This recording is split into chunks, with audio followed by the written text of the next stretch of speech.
Sherlock Holmes would be probably the person I'd want to go talk to. He's a little pompous, but I feel like if he likes you enough, he's going to solve it for you. He's going to get the job done, and he's going to do it fast. So Sherlock Holmes.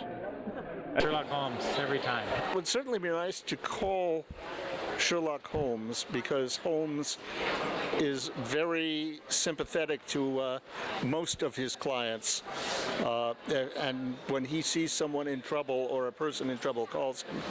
On the other hand, I'd be more likely to want to call, if not Nero Wolfe, then certainly Archie Goodwin.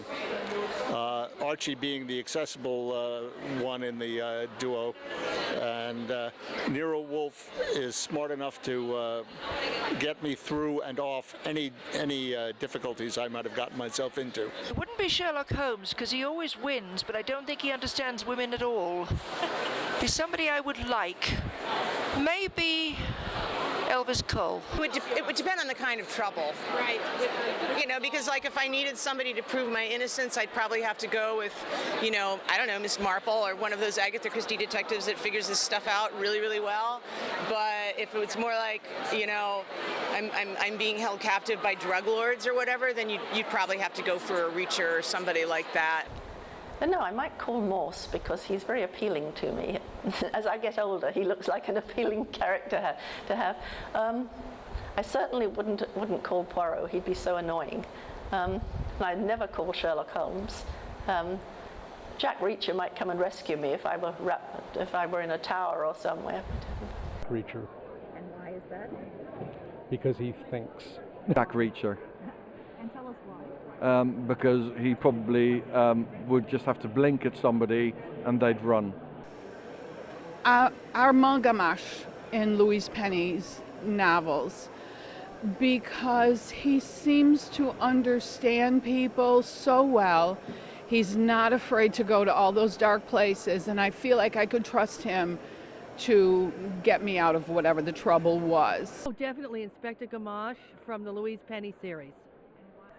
I always would want Hercule Poirot to come to my rescue. To me, it would be Inspector Maigret, because he is logical, clear, and he figures things out, and he would be a good protector. I like the way he thinks. Philip Marlowe on speed dial. Oh, please. What's that great line from Trouble is My Business? Is that the short story where he goes through this long, simile-laden paragraph of this interview, and then the woman who's interviewing him leans over and says, "I need a man." And he's a stand-up guy with a golden soul, but tough enough to get the job done. Frank Mackey in Tana French's series. So Frank Mackey's great because he'd be funny while he was doing it. Sam Spade. I don't know if he'd get me out of trouble, but we'd have a good time chatting, waiting for the axe to fall. Ooh. It'd have to be Kinsey Milhone because she manages to figure out everything. If I was in trouble, the fictional detective I would want at my service is Special Agent Aloysius Pendergast of the books by Doug Preston and Lincoln Child, because he has great taste and he always gets his man, and I would rather be on his good side than his bad side. Absolutely, I'd call V.I. Warshawski. I'm an old school feminist. I definitely want a competent woman at my back. I'm going to say Angela Lansbury from Murder, She Wrote. What? Because, you know, nobody else is going to say that here, so.